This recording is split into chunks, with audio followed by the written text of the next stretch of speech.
Here in Cebu City, hundreds of cardinals, archbishops, bishops and priests are gathered to concelebrate with the papal legate, His Eminence Charles Mayong Cardinal Bo. Pope Francis appointed him to be his representative for the opening Mass of the 51st International Eucharistic Congress. Hundreds of thousands of pilgrims from all over the world flocked to Cebu City's Plaza Independencia as they waited for the opening Mass of this international event. They stood and braved the scorching heat even as they were entertained by the colorful pre-programmed cultural presentation showcasing the beginnings of Christianity in Cebu and the Philippines. The Mass started promptly at 4 o'clock in the afternoon as scheduled. After the introductory rites, Monsignor Renato Beltran, Chancellor of the Archdiocese of Cebu, read the appointment letter of the papal legate by Pope Francis.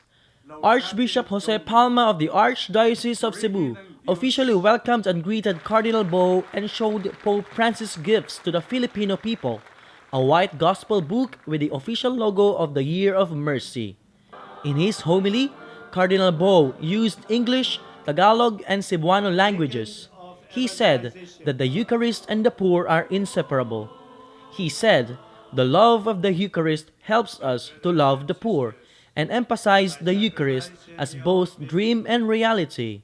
Reality because Jesus is truly present, and a dream because it is our hope of the future.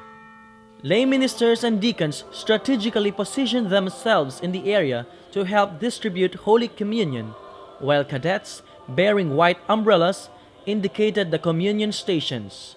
The faithful systematically approached the communion stations nearest them. After the celebration of the Holy Eucharist, the Coro de San Agustin of Tuguegarao City and the Christ the King Youth Symphony Orchestra of Calbayog City sang the official theme song of the 51st International Eucharistic Congress. The opening Mass for the 51st International Eucharistic Congress has been celebrated. Until our next coverage for the 51st International Eucharistic Congress, this has been Fry Robin Ross Plata, OAR, for CBCP Media and Recoletos Communications.